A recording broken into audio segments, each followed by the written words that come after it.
I was always a big fan of Around the Horn growing up, and a frequent contestant was LA Times writer Bill Plaschke. Bill turns my heads this week with a headline: "The Lakers must trade LeBron James."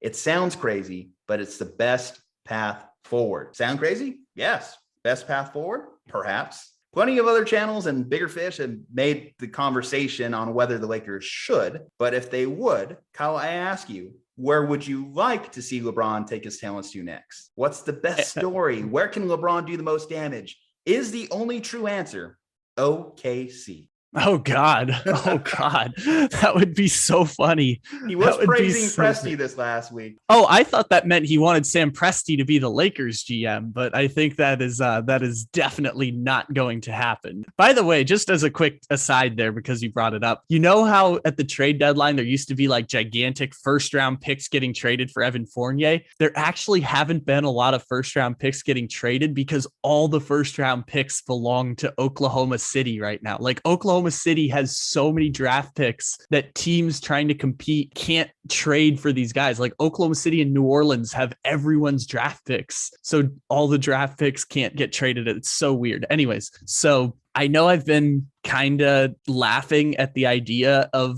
LeBron James getting traded. I know you proposed that gag story a little while back of LeBron and Kawhi Leonard going to Philadelphia. I actually think LeBron James might get traded this offseason. And the only reason LeBron wouldn't get traded this offseason is because he wants to just wait for Bronny to come into the NBA. But this team can't win. Like the Lakers have totally botched this thing. And you asked what team would be ideal for LeBron. I don't even know what team is like ready-made to become a winner, except for maybe like Charlotte or Cleveland. Play for Michael Jordan? No, he will never go to Charlotte. I know, that is a little fun though. That is fun to just play that one out. I think part of doing this exercise is, it just sounds like something that's improbable. There's not an ideal situation that really stands out. There's only really fun scenarios. So Kyle, king of the world, LeBron James, where do you have him in 2023? Well, LeBron James is king of the world and he has a no trade clause. So God, if he goes to Cleveland for like Colin permission Sexton to break his no trade clause. For some reason, that was also just written in bottom line of the agreement right under the no trade clause. Kyle Ledbetter dictates where I get traded.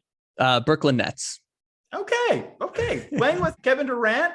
I think he's floated the idea of playing with Kevin Durant in the past. I think that when Kevin Durant was a free agent, that conversation kind of started to happen. I mean, hell, Kevin Durant went to Golden State. So would it be really improbable for him to went to go play with LeBron? Clearly, he didn't mind going with Hall of Famers. Oh, not just Kevin Durant. Also, they also re-signed Kyrie Irving in this scenario. So LeBron and Kyrie, who do not like each other, would be back together. Yeah, I'm just doing this to be an anarchist. Well, hey, I had a little bit of something that's a little bit more conceivable, something that I could see happening. I'm coming home. I'm coming home. I'm coming home to Miami. Yes, to play with Tyler Hero. And to play with Jimmy Butler. Bam. And that with a bam. If he went to any franchise, I kind of wish he would just go to like one of his older franchises. And can you really do Cleveland 3 times? Can you really go Cleveland 3 times? No. Go to Miami. Go ahead and finish what you started there with Pat Riley, because that team is actually built to compete now. And if they had a LeBron James, they'd be scary. They would be scary. Put LeBron just in the middle with Jimmy Butler, Tyler Hero, Bam. I'm scared of that foursome there. Kyle Lowry's still hanging around. He just signed that free agent deal. The only thing is when I really play it out in my mind, obviously you would have to get traded there. And if I'm the Lakers and I'm trading with Miami, I probably want to have Jimmy Butler come back to me. I probably want to have Tyler Hero come back to me. I'm trading LeBron James. So I probably want those pieces on their way back, as well as every first round pick you have, because I have 0 first round pick. My next first round pick is like 2027. If I'm Miami, I'm not even sure I want LeBron James. And I know it's crazy to throw it out there, but LeBron James at this point in his career, I know people are jumping on the LeBron isn't as good as he used to be. LeBron James is essentially Luka Doncic now, which at 38 years old is ridiculous that LeBron James is essentially Luka Doncic. Like the idea that with that wear and tear on his body, that he's a perennial all-star is incredible. LeBron James is essentially what Luka Doncic is. And that means he's like the 8th best player in the world right now, or the 7th best basketball player in the world, which is no shade to LeBron. Like, it's incredible that he's still that good. It's just LeBron James can only make you so good. LeBron James can only get you so close, because at this stage of his career, I know we've seen him do it time and time again, but LeBron James will lose in the playoffs to the Bucks. He will lose in the playoffs to the Nets. Maybe not the 76ers. I will do the Cavs thing, since that's the only team he would realistically go to for one season. And the Cavs would dump Colin Sexton onto the Lakers and some draft picks so that they could keep the core together if LeBron does decide to negotiate a trade with the Lakers this offseason. I will say adding LeBron makes them the 3rd best team in the Eastern Conference. So I will give them props there. Like, Cleveland has done well in the rebuild, even though I crapped on them for so long. They do have really good pieces there, so they would be good. Everyone's praising, obviously, getting Colin Sexton, Darius Garland, Jared Allen. All these guys are really starting to develop into their own for Cleveland, and they have a good group. They just obviously just need a superstar that would really elevate them over the top, and certainly you get a distributor like LeBron James. That would be great for those guys' development, at least we think.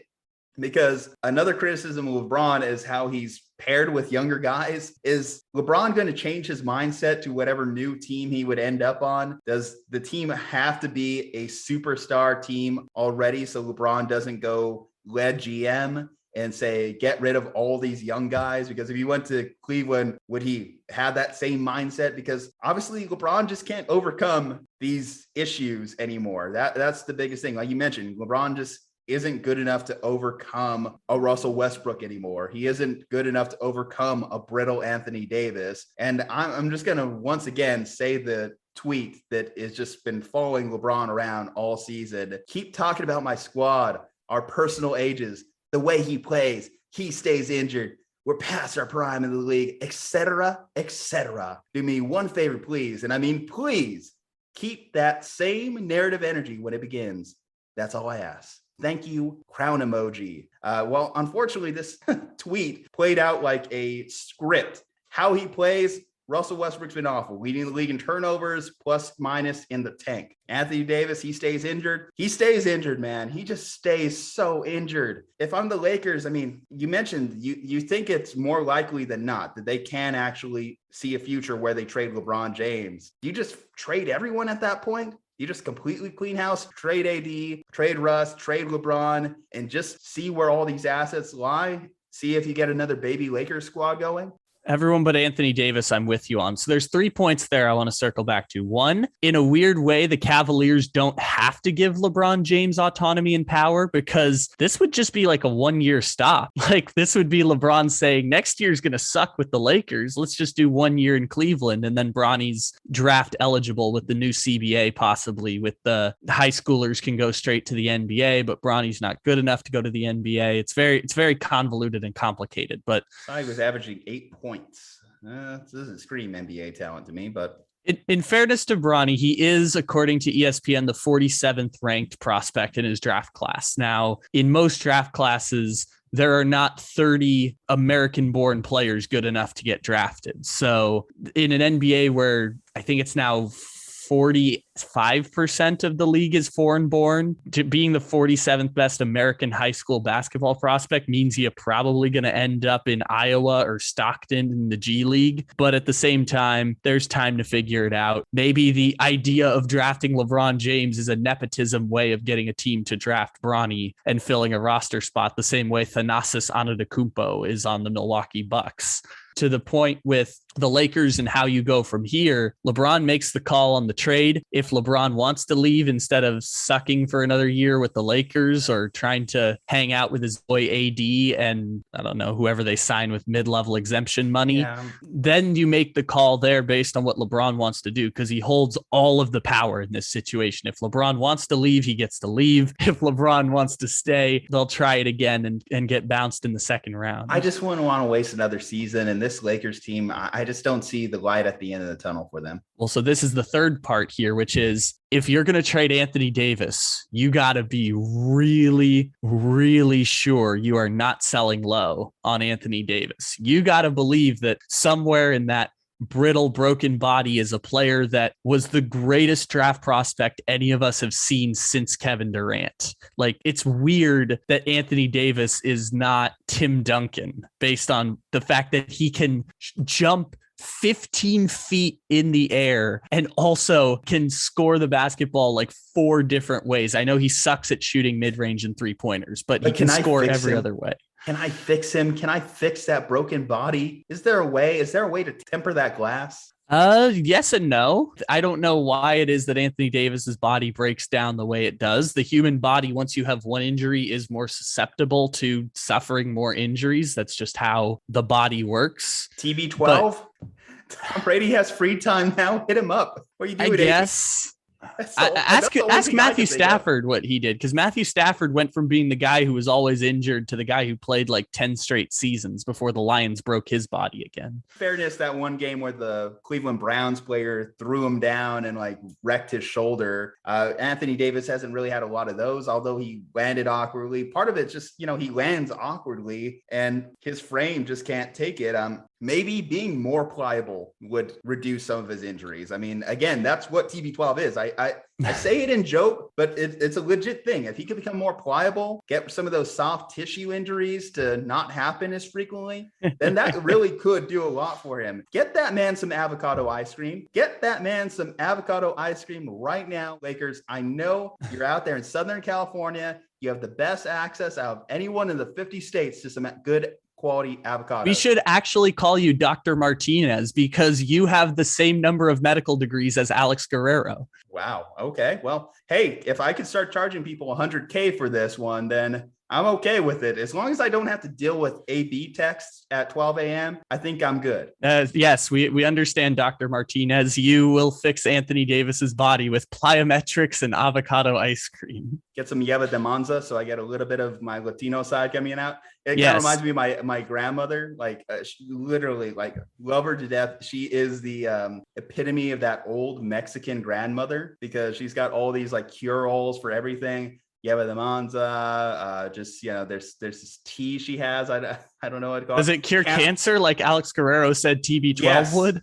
Yes, it does. Breast cancer survivor. So maybe she's got it down. Maybe she's right. Camphorated oil, burn a penny on your back. What? Yeah. I've never heard that one. Yeah, it's kind of like the same idea of cupping, essentially. Oh. It's like you just light some alcohol on someone's back with a penny and get a jar. And yeah, it's kind of that exact same philosophy. Hey, if you need some quick, like Mexican ways of healing, I can get that to you, my friend. I may be one of the worst Mexicans ever, but I still got that background. I still got that in my blood. Wow, that was a little harsh. you were at the bottom of the list. I think I'm pretty much up there. I mean, am I worse than Carlos Mencia? No, but then again, Carlos Mencia isn't actually Mexican. I did not know that. How about that? I learned something new every day. That's the whole reason him and Joe Rogan beefed in the mid 2000s, because I think his real name is like Ned.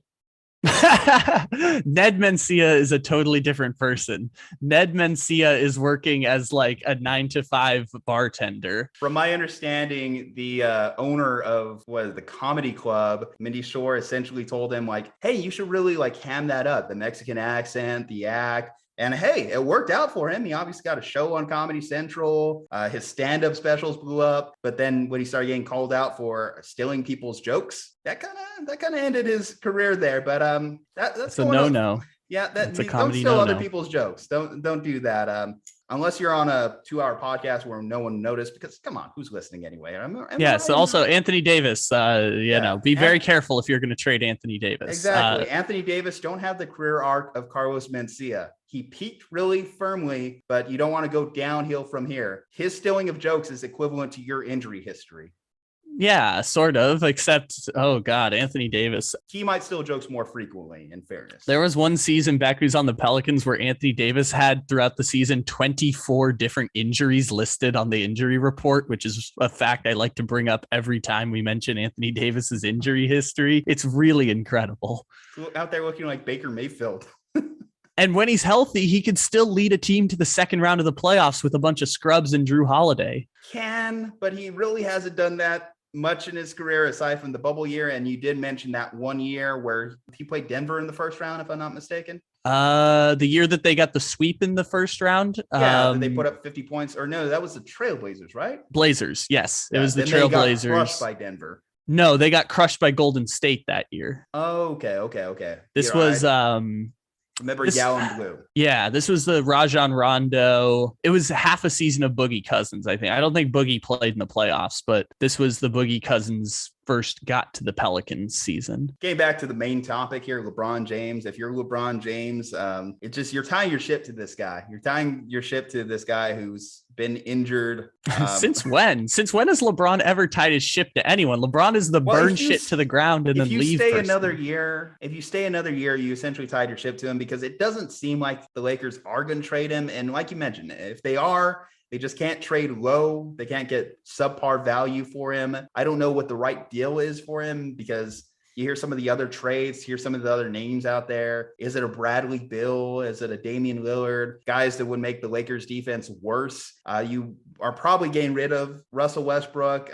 Does any bit of that cap relief or that salary tax relief result in a better player? Going back to our Lakers interview with Big Baby Johnson Sofel, Derrick Rose is among the top people listed. I mean, Derrick Rose, another guy who's in his mid-30s. This is what this team has turned into. It just seems like a meme. It just seems like a meme of how old they are.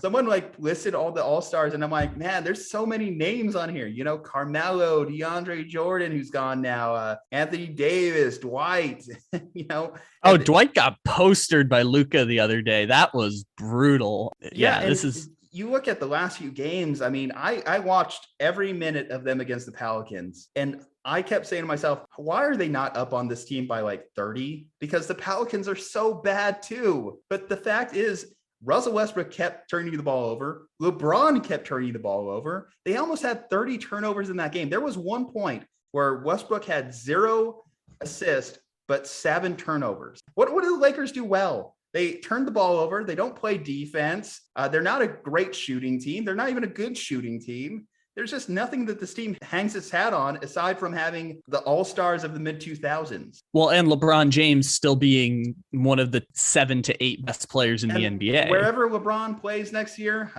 factor this into a potential trade. At least you get the honor of being the team that LeBron gets to break the all-time scoring record with. Yeah. This is more of an impossible situation for LeBron because if he had not signed the extension after the championship, then LeBron would have been able to leave after this offseason and it would have been the career arc of LeBron where you spend 4 years in a place and then dip out. And I don't blame him for signing after that because I thought what you thought, which the rest of the world thought, that the Lakers were still going to be competing by this point. We went into the season and I had no problem with you having the Lakers in the top 5. What I started questioning you on it was 2 months later where the Lakers look just awful and are trailing behind in the standings. I'm like, are you sure they're a top 10 team? And then I held out for a long time. Yeah. I was large sample size person. Now they're gonna plummet because they're quitting. They're absolutely just quitting on the team right now. They're over this shit. So they're gonna free fall from here. Also, I will defend the New Orleans Pelicans. They've actually done very well. CJ McCollum's averaging 31 points a game since getting traded. That looks like it's gonna be one of the best trades of the last 2 years in the NBA. If Zion shows up to play at some point, hopefully. With or without, they're going to get a play-in game against some shitty team in the Western Conference because there's only 6 good teams in the Western Conference. So, they could make a series. True, but long-term projections, I'm sure that CJ and Zion together would be a good combination for New Orleans to really take advantage of having a veteran mentor behind him. How about CJ and Brandon Ingram? How about that as the tandem? And you know what? Let's just say this. Let's say Lakers Julius trade LeBron to the Pelicans and just get all your picks back. Get Brandon Ingram back. Get all those guys back. Get the band back together. You actually can do that because I think Larry Nance is on the Pelicans now too, so you can get him back there. The only problem is you don't have Josh Hart anymore. So no Josh Hart, no Lonzo. If you can work out a 3-way trade to make Chicago do that, I don't know. I think Chicago is actually. Well, you got to get Caruso back. You got to go Caruso and Lonzo with the Bulls. LeBron could go to the Bulls. Just really stick it to Jordan, win it with his franchise. Actually, I really, the more I've thought about it, I actually am with you that if Bronny got drafted by the by the Hornets. That would be great because here you have Michael Jordan drafting LaMelo Ball after LeVar Ball had shit talked him all those years. And oh God. Bronny James no. and LeBron James coming to you. I'm with it now. Actually, LeBron playing with LeVar Ball sitting courtside would be the most anarchist shit I have ever seen. That would be Michael Jordan. Like, he hasn't said anything about it. Wasn't that the first year of LeBron there? Exactly. Yeah. That's why it would be so funny because LeBron traded his son. I traded your son. Yeah. Yes. I'm with it. LeBron James to the Charlotte Hornets. Oh God. Or OKC.